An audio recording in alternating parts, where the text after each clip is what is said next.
Welcome back to game number 3 of Sweden versus Russia. And this game will decide who goes through from Group D in first seed and who goes through in second seed.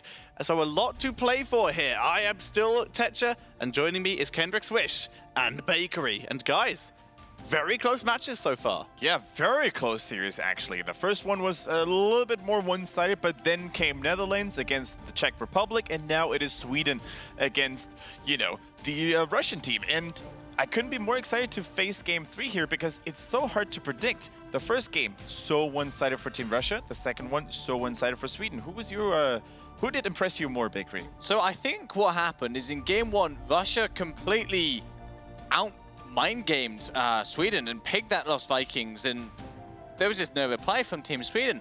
But I think in Game 2 they mind gamed themselves and picked terrible backline heroes. So I think this series comes down to Russia themselves. Can they get it on track and can they perform how they need to? So if I was to tell you that Sweden picked the next map, where would you like to see them go?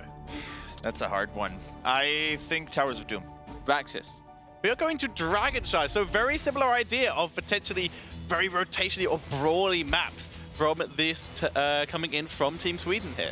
That is an interesting one for sure. I think it favors the playstyle that Sweden has shown during Game 2. We could see a Gul'dan. It is once again a fast rotating hero, has a couple of really neat choke points to drop the Horrify from.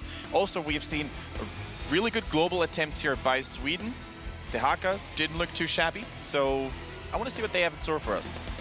And we are heading into the draft for this game number 3. Remember, this will decide who comes out of Group D in first seed and who comes out in second. And you guys can vote on who you think will win. You can do so by typing the codes at the bottom of your screen into the chat, which are hashtag SEWin for Sweden. But if you think Russia will win, it is hashtag RUWin, as Russia ban out Muradin. That is an interesting one. I think it goes towards Rask just being this absolute Muradin monster. I don't think so, actually. I think Rask has shown he can play many heroes at the same level. As we can see, they're actually just denying tanks. So they're going to ban the Muradin, they're going to secure themselves the ETC, and now almost any frontliner that Sweden pick is going to be squishy. I expect to focus the frontline composition from Team Russia. Now, Sweden can pick less than squishy tanks if they want to. They decide not to focus on tanks themselves yet, which does give the opportunity for Russia to ban yet another one. But there are still tanky tanks out there. There's still Stitches, Diablo potentially, although Diablo's success rate in this tournament has been less than stellar so far. And even Johanna can hold the line if she has assistance. Yeah, I think so too. I'm not sure if the Muradin is such a high priority that you need to get rid of him because, as you said, there's heroes like Arthas available, there's still other high warriors available, and the Gul'dan probably caused them more trouble last game than the Muradin. So we see the Genji coming in here, and this leads credence to what Baker was saying. The squishier a tank, the easier time Genji is going to have with those resets. Right wing as well, another hero very strong at denying dive or frontline picks. Very true. Very true. They are trying to put the pressure on Russia. Would you say they're in control of this draft now, even though we are only halfway through? It looks like they think they're in control, but at the same time, Sweden seem very comfortable. Fast bans, fast picks so far. Gul'dan and Veigar, different style to what I think Russia predicted them to go for. And I have to say that Gul'dan is probably the best mage you want to have against the Genji. Yep. He has the disengage needed with the Horrify, he has the self-sustain, consume soul, the life drain, he's got it all basically, and I'm not so sure if, all in all, there's going to be enough threat to the Gul'dan left here if they already commit so heavy on the Genji. Excellent point, but the fact is Russia can still go into more damage dealers, and they will have to, I think. A lot of cleanses are currently removed. There is still already Rhaegar in the game, but we've seen how effective if a Chromie was to potentially enter the game, just temporal looping the Rhaegar every single time has been very effective in previous games. Yeah, and there's still the possibility of maybe throwing in a second support, although with a Gul'dan we're normally not used to seeing that. However, Sweden loves to play their solo support. A solo support Rhaegar is very well possible, but not this time around. They do go for a second support, which means they either need if they want to If they want another damage dealer alongside Gul'dan, then they're going to be solo tank Johanna, which has been an almost 0% win rate. Yeah. It might actually be 0% win rate. I might be remembering wrong. It is. No, I think it is. Yeah, but that does mean if they do want a second tank with this, they will be running solo Assassin Gul'dan, which is still effective. It does a lot of damage. And this is what I mean, not necessarily targeting Vask, but targeting that tank pool to the point where Sweden are now stuck with a Johanna, which has not been successful. And there is that Chromie coming in here. So the potential, if they want Temporal Loop on Rhaegar to remove that big cleanse and support potential, and then they have lots of crowd control of their own in the form of ETC, Brightwing, and Dahaka. I think Team Sweden have one chance to win the lane phase here, and that's to pick something like a Tracer and to send Malfurion Tracer top, send Veigar Gul'dan bot, and Johanna mid. That should ensure they win both side lanes, or they absolutely demolish the mid lane and have that roaming Johanna. I think Team Sweden has done a marvelous job of shutting down ETC just by the looks of it. Mosh Pit is going to be extremely hard to pull off. Johanna alone can have multiple abilities to interrupt it. We have the Malfurion Silence, the Horrify as well. And most importantly, if this ETC decides to go stage dive, the Roots, the Silence, once again, those are all formidable tools to really keep him in check. So, are we going to have to deal with a solo tank Johanna in exchange for maybe some lane control? Or are they going to go with double tank so Johanna doesn't have to solo? They do go with double tank, and Arthas is very solid in lane, but is it enough, Bakery? It definitely wins the top lane. Arthas is a counter matchup to the Hacker, so it's very hard for Sweden to lose this early game straight up. But you have to remember, it's Genji Brightwing. It's the absolute terror on the rotation in this map, and even the Chromie, once you hit level 8, might have a guaranteed kill on that top lane. And what is the dive potential from Team Sweden to try and punish that Chromie actually like? Yeah, Arthas is one of the lesser mobile warriors. If there is a slowing stand zone around him, there's only so much he can do to really get there. Probably he won't reach Chromie in time, so maybe I would have seen the Anub'arak a little bit more, but then we have a problem of not having a good solo laner against the Dahaka, so no matter how you put it. And Anub was banned. He was banned in the second rotation by Russia, controlling that tank pool, like Bakery was saying. Absolutely. So maybe a Malphite instead of the Arthas going for a more aggressive route. It's hard to say. I mean, if you end up with Mouth, though, it's solo support Johanna, or sorry, tank Johanna exactly. So a lot of issues for Sweden in draft. I like what Russia are doing here. I think they've got it. You're voting for Russia. Kendrick, where are you going? Let's do it for the motherland. Let's go for Russia. I am concerned about the tanking abilities of Sweden. I am also going for Team Russia, but let's see if Sweden can prove us wrong, as Kendrick is about to introduce you to them on the left-hand side. One last time, ladies and gentlemen, give it up for Team Sweden. With Skoch on the Arthas, we've got Rasp on that Johanna.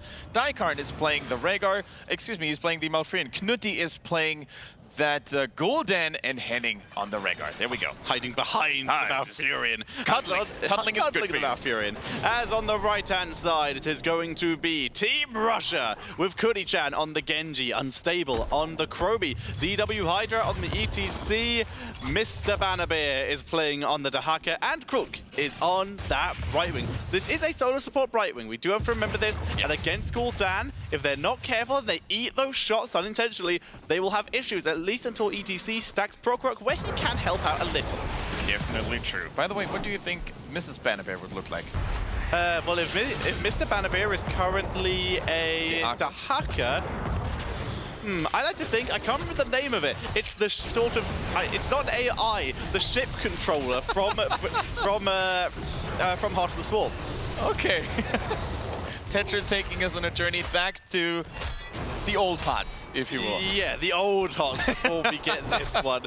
Before we took over and claimed the title. Yeah, StarCraft is now legacy, so unfortunately, they are no longer Hots, as we see. And it's now free, Kendrick, which is marvelous, as we do see Sweden very rotation heavy at the start of this game. Absolutely. That's definitely the name of the game here for Team Sweden. Their wave clear is so strong, their rotations are so fast, it's going to be really hard for Team Russia to keep up unless they're going for a gank really to slow that one down. But if you have a 4-man rotation, it's going to be really hard to pick one target apart and gank that one. In the meantime, though, Henning in the bottom lane, doing what a Rhaegar does, maintaining this one, dropping a slow to the maybe. No.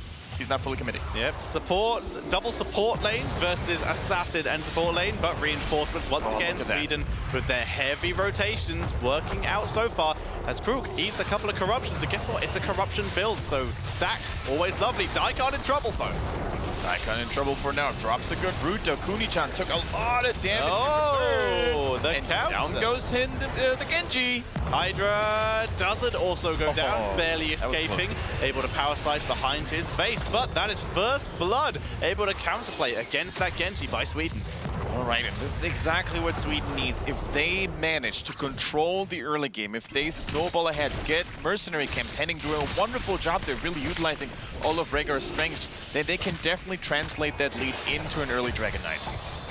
As Goth is outnumbered, but a beautiful route. Rask arrives as well with a wonderful blind. Yeah, that was definitely a life-saving attempt here by Rask.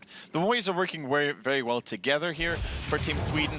We see, okay, another gank here, but nothing happened really, nothing drastic. Yeah, they're able to pull back nice and easy without too much trouble.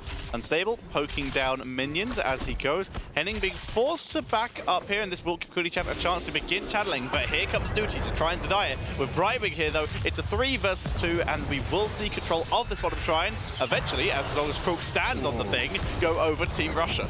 Yeah, a little bit of damage being done on Knuti here, who plays the Gul'dan. A lot of damage by that constant harass and poke by Krog. Oh, Kuni-chan! Yeah. Beautiful positioning by Johanna, ready for the exact route that Genji took. And speaking of Johanna and her positioning, she took a level 4 talent that we haven't really seen too often here in the Nexus games. She took Conviction, which increases her movement speed while Condemn is charging up. And that's going to be very, very important. We mentioned that one before. Johanna struggles when it comes to engaging onto the enemy team. The movement speed now is going to help her in that regard, and also will have good synergy when it comes to pulling people together for roots, for horrifies, and so on and so forth. The Conviction gonna be lovely. Krug in full retreat. There's a nice Sand Blast. He's running away. Get out of there. He gets taken out by the Feral Lunge. Yeah, that was an important pickup here. The bottom lane was safe anyway. Now it's dominated by the Swedish team. They could use this time to push against the towers a little more, or they could use this time to maybe even sneak in a mercenary camp. But what they're doing instead is they're trying to get more XP, they're trying to clear more minion waves, and so on and so forth. Unstable, once again, hovering around the area. Doesn't want to take some I like that. I like it as well, as Bribing teleports in.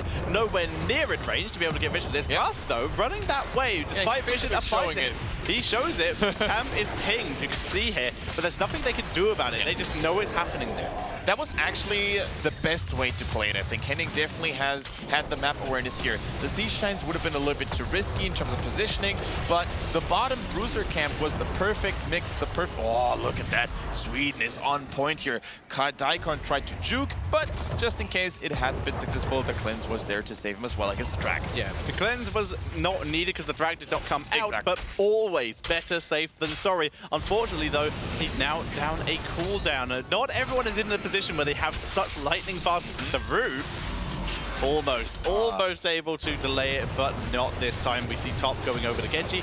Yeah, not every player has lightning fast reactions to insta-cleanse an ability. Sometimes you do have to take the risk and predict if you are not used to it. And even if you had the fastest reaction in the world, it's still sometimes good to predict. Exactly, sometimes even that is not enough. However, look at Team Sweden, Tencher. Almost an entire level. That's their lead currently in this game. And Russia, they can't seem to get a grip on that game. We haven't seen any deadly Genji ganks. In fact, the Cyber Ninja has been largely ineffective in this game. He has, in fact, been one of the 2 kills that Sweden has been able to obtain this game. So Genji, not in the situation where he wants to be at this early stage. Absolutely. Now we see the Siege Giants being taken over by Team Sweden. They could actually transition over now with the level 10s and steal the Siege Giants on the other side. That's what they're at least thinking of doing. Level 10 still needs to be reached first. Let's see if they're going to be brave enough to do it. Horrify, Twilight Dream, Army of the Dead, Ancestral Healing, and Flesh Shield. Like you said, with that level 10, Sweden begins working on this Siege Giant camp, and they will easily take that. Time Walker's pursuit by Chromie also didn't really scout it out. It was aimed a little bit too far to the left. So they were left completely in the dark, and you can really see how the rotations aren't really working out. Chromie is not the best mage when it comes to dealing with mercenaries. Only her Dragon's Breath can damage them. Exactly. She does have bronze talents, which will help, but That right now helped a little bit. she was zoned a little while the enemy heroes were here. She does now have to pull back a little. Ras, he would love to be able to do this, but look at the deny potential. Okay. So turn around instead is happening to try and focus down Hydra, but that is enough. Horrify gets Genji as well. There's a Dragon Knight and a kill. And the combined power of Sweden actually helped them to really get this kill. Very nicely done. The Dragon Knight now belongs to them as well, and Sweden is in control of this early game.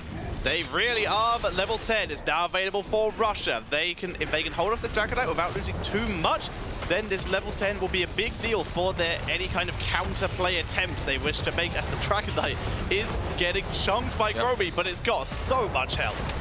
It really does have a lot of health. It is also unstoppable, so all the slows effect not going to affect it. Groby is now in trouble. The cleanse was good on Nuti. Ancestral lands on him as well, but the relentless onslaught by Team Russia. They pick up the kill onto the only damage dealer of Team Sweden. They're now looking for the support. Mafia and Healing trying to help. Where's the root? The punt might save him. Kunichan is still pursuing that cyber agility, but he can't go any further. That was a life-saving punt by the Dragon Knight. Well done, Team Sweden, because otherwise the Dehaka and the Genji would have probably had enough speed and momentum going on in their favor to bring a violent end on the The Rhaegar was the one that It was the Rhaegar. Yeah, the Dragon Knight in Shining Armor really coming in to save the day for, I don't want to say damsel in distress, because Rhaegar, as cool as he is, very undamsel-like. Yeah.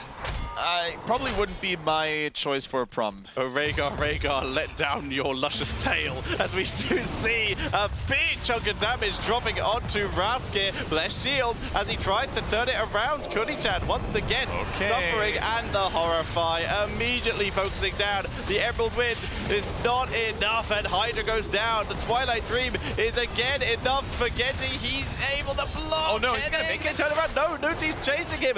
Does he escape? Kunichan made it actually. Very Lightning nice. reflexes once again here really survive, make sure the Genji is going to survive, but in the meantime we can't say the same about Dehaka. One burrow, but Bannerbear is going to fall eventually, despite the fact that the slowing stance hit absolutely everybody. So, once again, Sweden in control. They've got all the momentum they need on their side. They're pushing the bottom. They're pushing the middle. Bottom was already destroyed. Top lane being pressured by mercenaries. Everything is going in their favor right now. Indeed, and even Unstable was not available for that defense as he had to port for mana. He's back now, but that's still a rough scenario to find themselves in, as once again, the Siege Giant caps are going to be stolen, while top was under pressure. You can really see how reckless Team Sweden can play in this game, simply due to the fact that there's no mosh pit available. Russia decided to go with the stage dive for more quick deep dives onto the backline, but of course that takes a huge threat potential away, and Gul'dan, Malfurion, they can all walk in just like that because they realize there's no one to make them dance. Yeah, there's no one to put them under that kind of pressure, so they are able to play aggressively. And that is what we do like to see, the reactions from players to these kind of openings in gameplay. Yeah, that's a good point. Sometimes it is not always about talent to really adjust to what the enemies brought to the table. It is also about how you move, how you rotate with your heroes, how you position yourself. And this is a prime example of how Hydra, unfortunately, isn't the threat he would have been with the mosh pit. However, he does have other advantages. The stage dive, once it lands really well. Okay, there goes the Horrify. Oh my god, Twilight Dream. It's also going to interrupt the mosh pit. The mosh pit is oh no, there is no mosh pit, sorry. It's going to interrupt everything else. Even the Emerald Wind is interrupted by the Condemn here as Kunichan gets rooted. The power slide not enough to save him. 3 kills going over to Team Sweden as they look for more, and finally the Emerald Wind will land, and that will get out the final 2 remaining members of Team Russia. Yeah, that was a really good Emerald Wind, saving the Russian team from further mishaps here. But the Swedish team, Team Svenska, they're advancing and they're making themselves look good on that stream. Everyone plays their A game. You really get the feeling here. Comfort picks all across the board. Handing on the Rhaegar is doing wonders. Malfurion plays like a god. I have no doubts that the main, not the main tank Johanna, the second tank Johanna is maybe going to get another victory, because I think solo tank Johanna is yet to see a win, whereas double tank Johanna is still sitting at 100% win rate. I don't know if it's 100%, but it's definitely much higher. It's definitely much higher. Like you said, I'm pretty sure that the solo tank Johanna does have 0 or very close to 0 as we see Sweden beginning to set up. They're not moving in yet because Arthas isn't here. He's approaching now, so they're beginning to set up for their push. And the double global here, the stage dive and the Dahaka, they're still trying to squeeze in every amount of XP they can grasp. And now it is time for Russia to play. The Horrify is used yet, which allows the Ancestral. The isolation is dropped as Mr. Bannerbeer is going to get focused down while he's trying to put some pressure onto Hennig. Hydra is punted into the backline, which means that Kuni-chan is so far doing some good harassment. Here's the power slide, but with no mosh pit. He's not able to get so much. He still has the stage dive though. So that is keep is down. If they want to try and create some kind of counterplay, the Hydra, he's going to have to be fair, Hydra's the best person in terms of Russia to get punted because he can stage dive back in if they really want to make the play. Very true, but Sweden has all the time in the world to cycle around, rotate, and go for yet another tower lane. However, they realize only 3 seconds left on Dragon Knight. This is definitely too risky. And Russia times their attack timely. And, well, Hydra is what we call on his own. Here's Brightwing. There's no Emerald Wind for 8 seconds here, as Hydra is currently fighting in 2 versus 4. But he's buying time as Kuni-chan comes in with the Dragon Blade, trying to turn it round. They pick up Rhaegar, looking for more, and Khan is the target. Nuti is barely surviving. He survives, and Nuti drains himself back to life, finally going down to Chromie thanks to the drag as Rain got a Haka. They want score, they get score, they want Russ. Where's the Man of Ryan skin? It's non-existent. And Johanna goes down too.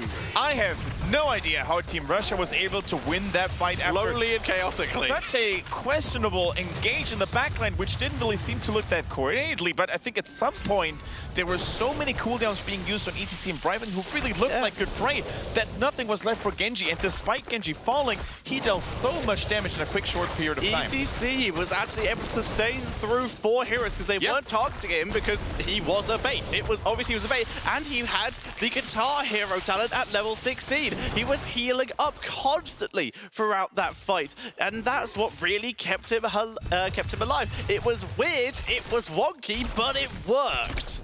Okay, how much of a setback is that going to be for Team Sweden? If you take a look at the map here, very calmly, nothing really changed. Team Russia couldn't even capitalize on that victory. They didn't even take a fort. All they did was lick their wounds, try to heal back up, and take mercenaries, and that is not how you want to capitalize on a team fight that you just won. Like you said, they are not getting everything they would want to, but at least they finally have some map pressure again. Especially in that bot lane where they unfortunately lost that keep. So now they're trying to regain control of bot lane as best they can. They already have C-Shines, now they want the Bruiser camp.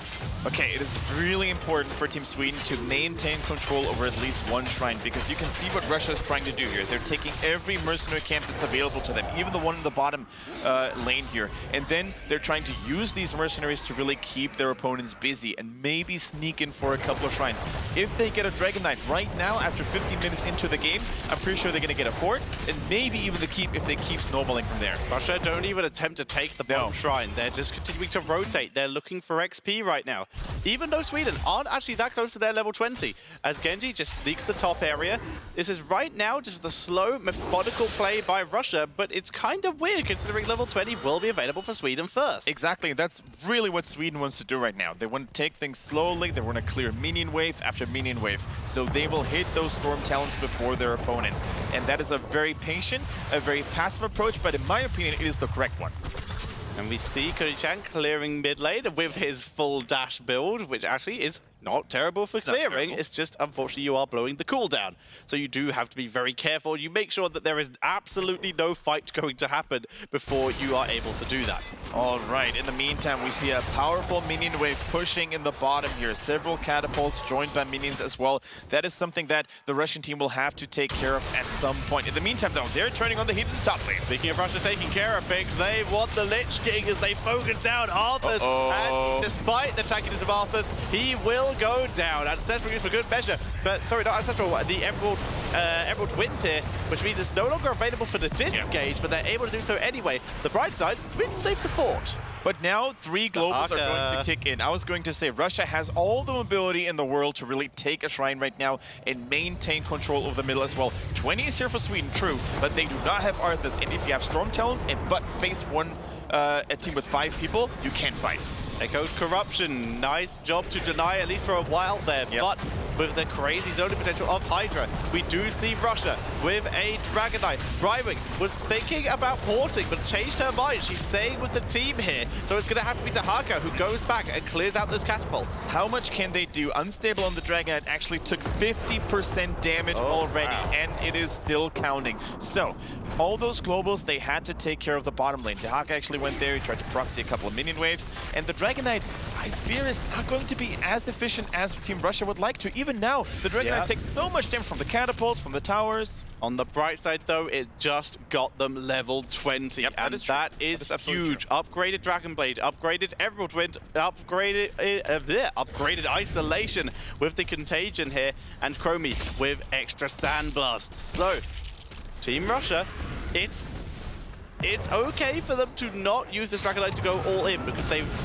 managed to get stuff out of it. They got towers, they got 20, and they removed the pressure from their bot lane. And they got top 4. Yeah, that's at least a little something. I really want to see, though, how much value the anti-magic shell on Arthas is going to have in those fights. It's a talent that we don't see all the time. However, when there's a lot of ability damage at the ready, namely Chromie and Genji, it can really absorb a lot of their damage potential. ETC is holding his level 20. He could go for Storm Shield for his team here. Boulder Storm, not so much value here, but he could, if he wanted to, go for Death Metal if he was about to die, and if not, Crowd Pleaser for that hard engage potential.